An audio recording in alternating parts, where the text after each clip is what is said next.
Hello, welcome to another edition of Diet Decoder. For those of you that don't know me, my name is Vanessa. I'm one half of Team Thomas. The other half was with you last week and will be with you again next week, and that is the infamous Martin Thomas. So, today we're going to be exploring the crucial elements of motivation and support whilst following a low calorie diet like the one to one diet. So, we're going to delve into the importance of setting clear goals, um, building a support system, and staying motivated and overcoming challenges, and obviously the benefits of the one to one diet. And if we get time, we're also going to finish off a few of the things I didn't get to say last time. So, I've just seen there we already have Martin and Joe with us live, which is absolutely fantastic. So, if you're joining us live, make sure you do that hashtag live. And if you're watching us later on, make sure you've got that hashtag replay. My mind just went blank then. Okay, so on with our sites today then. So, understanding motivation. So, the first thing you need to ask yourself is what is motivation? And the definition is that motivation is the internal drive that pushes you to achieve your goals, a blend of emotional, mental, and sometimes physical forces. Now, the importance of this is it's the fuel that keeps you going throughout your journey, especially when it gets tough. Because without motivation, maintaining the discipline required for weight loss can be really challenging. And there are two types of motivation. So the first one is intrinsic motivation. So this is motivation driven by internal reward. So this is like feeling healthier, gaining more energy, and the personal satisfaction of reaching your goals. And the second one is extrinsic motivation. So this is motivation driven by external rewards. So whether that's compliments from others, fitting into a favourite outfit, or reaching a milestone and earning a reward. So the importance of setting these goals is because they provide a roadmap. They're guiding your actions, your decisions, and they give you something concrete to aim for and help you measure your progress. So, we did briefly touch on SMART goals last time, but they're so important, so I just want to quickly run over them again. So, what the general consensus is to follow what we call a SMART structure. So, S is for specific. So, this is a clear and specific answer to the questions. What do I want to accomplish? Why is this goal important? Who's involved? Where's it's located? What resources do I need?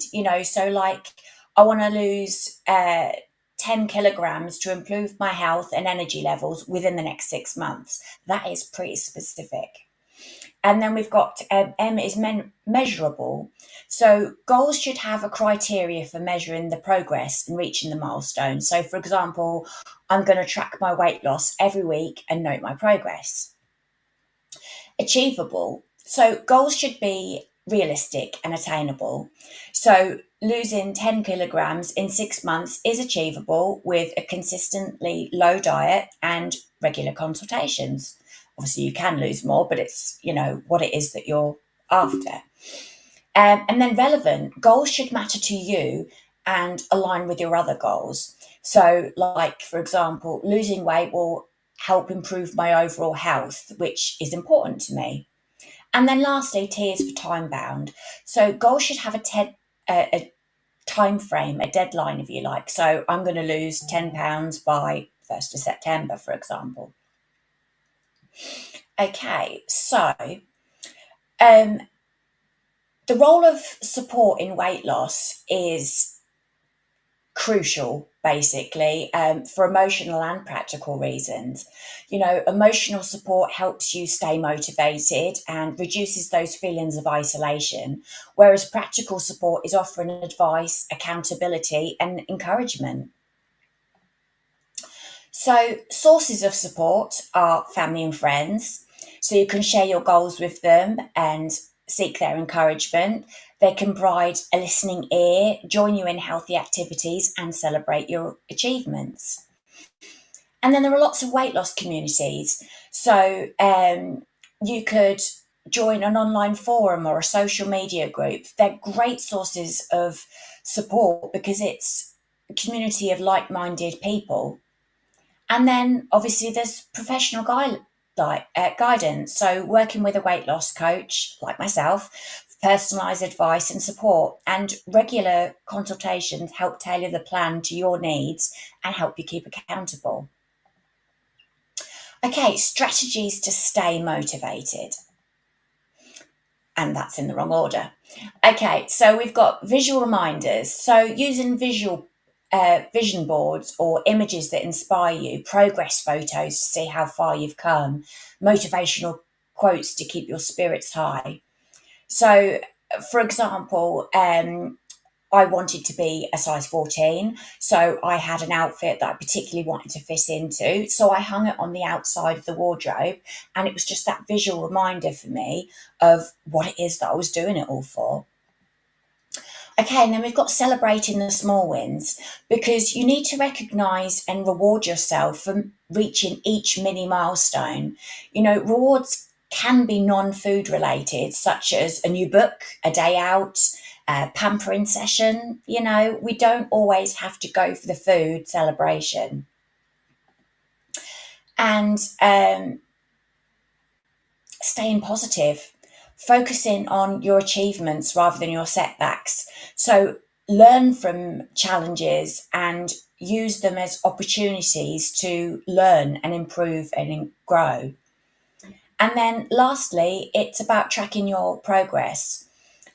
So keeping a journal or using an app to monitor your food intake, weight loss, emotional well-being, and it just helps identify patterns and areas for adjustment. So I often send out like a 12-week planner, for example, so you can keep track of what it is that you're eating, keep track of your water intake and everything. But it's also got that section for notes on how you're feeling, and it's also good for later on, you know, if you are having a challenging week, to actually go back and look at what a more successful for you week looked like. Okay, so overcoming challenges.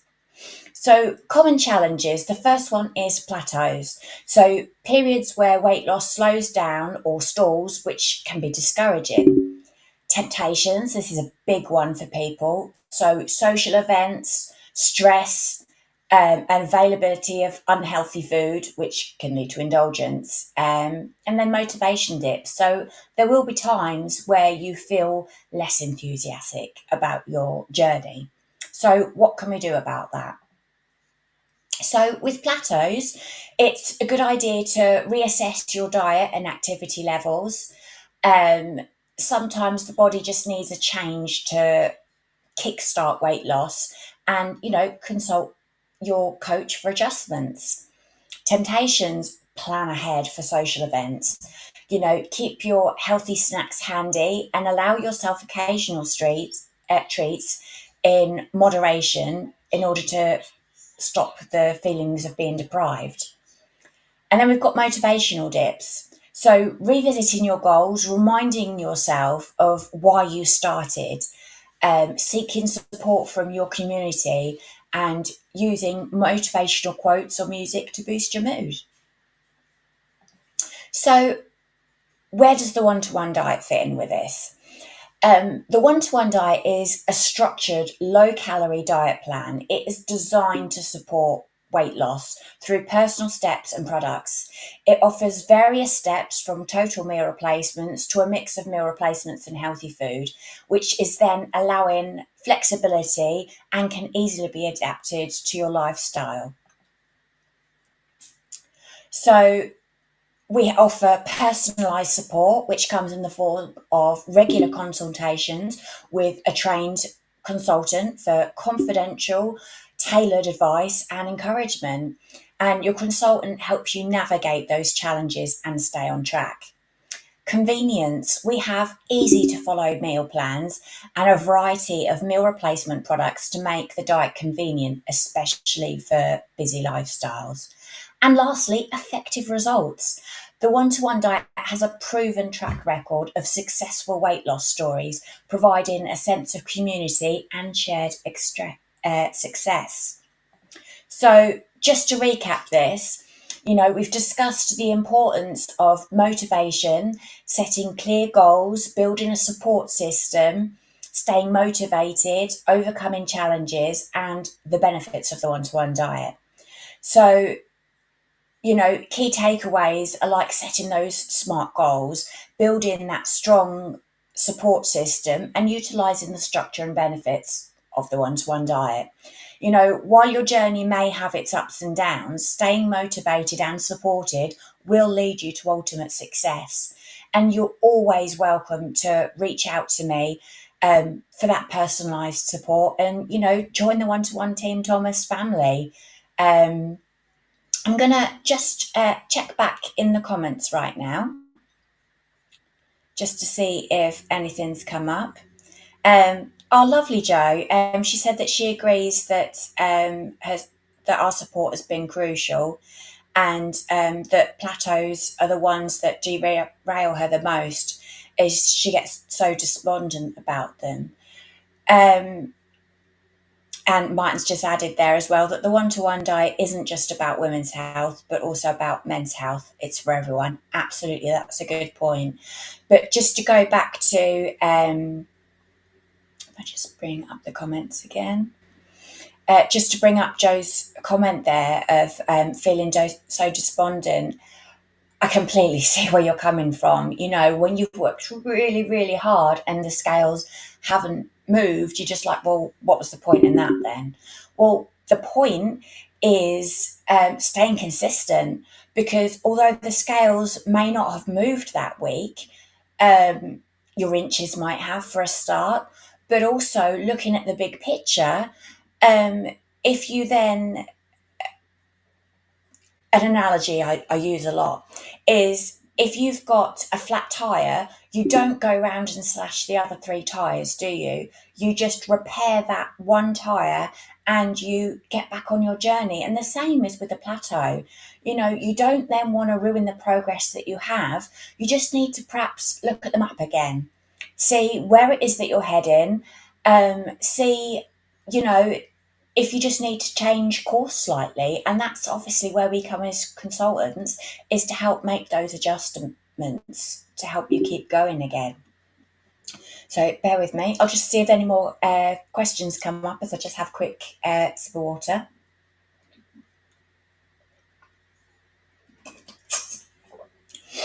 Sorry for the squirty noises there.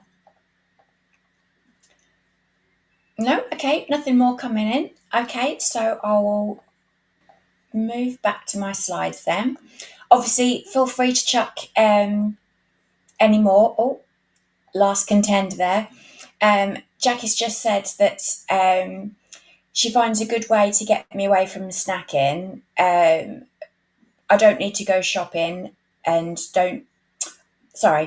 I do find it a good way to get me away from snacking, because I don't need to go shopping and so don't see less healthy snacks and then end up buying them. I read that really badly, but yeah, fantastic. It's also another strategy I say about people with the petrol station. For example, we've all been there, they cleverly place all the chocolate and everything by the queues. So as you're waiting there to pay for your fuel, you've got all of that temptation there. So why not pay at the pump? Then you don't have to face the things that you don't necessarily want, but might pick up in the heat of the moment. So just a thought, but yeah, thank you for Jackie for that. Okay, so we've got a little bit of time. I might be able to just squeeze in these last few things that I didn't get round to last time. So it was 6 ways to increase your veggie intake. So obviously on a low-calorie diet, no food is evil, but it stands to common sense, really, that vegetables are good for you. And some people can find it hard to get them into their meals. So I've got 6 ways here. So the first one is that most of the time we're not eating more vegetables because we just don't think about it. So when you decide to include vegetables at every meal or snack and make it one of the first choices you make when preparing a meal, it will become easy every day. So at each meal, ask yourself, how can I include more vegetables in this meal and will it still taste delicious? So, where can I add, swap, or replace? The second one is that salads don't have to be boring or tasteless. You can create so many different salads as a side or replace a meal completely. So, choosing a base like lettuce, kale, shredded cabbage, or shredded broccoli, then add in your seasonal vegetables like asparagus, sprouts, spring onions, shredded radish. You can even do root vegetable salad with hearty vegetables like Brussels sprouts, cauliflower, onions, garlic for the winter months. It's about keeping things different and not just the same salad each time. Number three was smoothies. These are the ultimate fast food, the perfect way to infuse your diet with a ton of delicious vegetables. Obviously, down here we do have our own smoothies on hand, which are obviously packed with all of the nutrition that you need. But what about grabbing a handful of greens like kale, spinach, celery, cucumber, courgette, even carrots and cooked beetroot can add a sweet flavour. So just stay away from the strong vegetables like cauliflower and broccoli and Brussels sprouts, unless you can handle the taste. Number four is getting your soup and stew on. Again, yep, we have our own soups and stews, but perhaps for the higher steps, where you're starting to incorporate everyday foods, these don't not only taste nutritious with fresh vegetables, but you can also use frozen veggies, sorry, which are overlooked, but are a fast solution. So creating that tomato-based broth, throwing in tons of carrots, celery, onions, garlic and greens. For cream-based soups, you can use broccoli and cauliflower, mushrooms, and just easily blend them up. You can even add 0% Greek or natural yogurt or cashews for that creaminess. Number five is using vegetables as noodles. Now, this is an absolute game changer.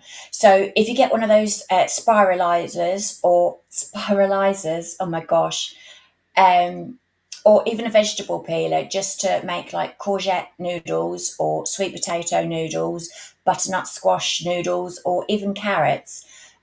These can take the place of pasta or mix it in with your pasta just to make it go further and get that extra kick of veggie goodness. Um, Maybe even like using the uh, pop squares as crackers and crisps for like vegetable dips and things, or even using bell peppers as boats and scoops, and then cutting courgette and into rounds and then stacking them with protein on top. So yeah, lots of different ideas of swapping out vegetables for things as well. Um, there's just so many vegetables that can easily be added into meals as well, so that no one would know the difference. Mixing in cauliflower rice, shredding courgette into burgers, meatloafs, chilies, adding celery root into mashed potatoes, and loading up omelettes with spinach and greens. Sneaking in vegetables as well to family meals that aren't on the same journey as you, but just adding them to bulk out the meal. With our step up meals, again, you can add vegetables with them. The the core products, even our savoury meals, add vegetables with them on the higher steps. They're all extra ways of getting that extra dose of vegetables into our diet, really.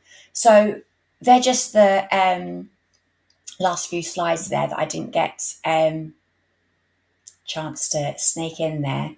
So going back to the comments there, Jackie's said that she likes to have the one-to-one soup as a starter, then have a salad on the side to up her calories intake, and obviously stay away from unhealthy foods. But then she's also mixing veg into her soups as well. Absolutely. I was talking to someone about the chicken noodle soup the other day being like a pot noodle, because obviously you can add in your sweet corn, your peas, on those higher steps where you're trying to incorporate everyday foods in there. Get the vegetables in there, with the spaghetti bolognese, why not add some peppers and mushrooms to it as well? There is absolutely no harm in bulking out your vegetables. It's literally just step one where you're on soy sauce. But once you've gone step two, which you might have already started on, or some people start on step three, which is that blend of products and everyday foods, get those vegetables in there. Yep, that's exactly what I love. Jackie's just said. So there you go. It's not just me. Take it from Jackie as well. And obviously, with Martin's recipes, he is helping you find low calorie versions of everyday recipes, and he is all one for getting those vegetables in there. So yeah, it's just a case of swapping that mindset of, how can I incorporate them into my meals, rather than feeling like it's a chore that I'm going to have something that I want, oh, but I better have vegetables with it. How can you incorporate them into your daily meals, really, so that then that becomes your new habit. So, are there any more questions or comments on that? No? Okay. Well, we're nearing the session, end of the session again. And, Martin said you will see next week. So, yeah, I basically just want to thank you for tuning in. And remember that Diet Decoder will be back next week, Thursdays, every Thursday from 8 o'clock. And if you have got any questions, just fire them our way. If there's anything in particular that you want us to cover, if there are any recipe suggestions, send us a message. Make sure that you're commenting on replay. If there's anything that you want us to go over again, any suggestions for future episodes, but just a little sneak preview of next time. There is, as Martin said, a banger for step two coming, and there will also be a special guest. So make sure you're here next Thursday, 8 o'clock, for Diet Decoder. And Martin will see you then.